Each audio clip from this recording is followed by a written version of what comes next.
Hey everyone, I'm just to show you where I'm at. I'm using a Lego conveyor system.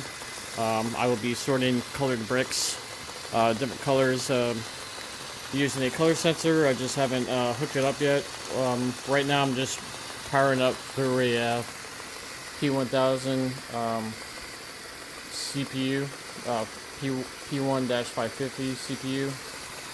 So it's just powering 9-volt motors DC, and so I need to make a few adjustments. You can see some of the pieces getting hung up,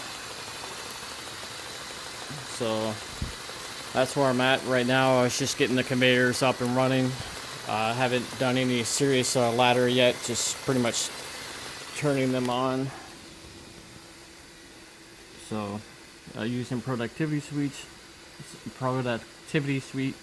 So that's it, guys. Have a nice day.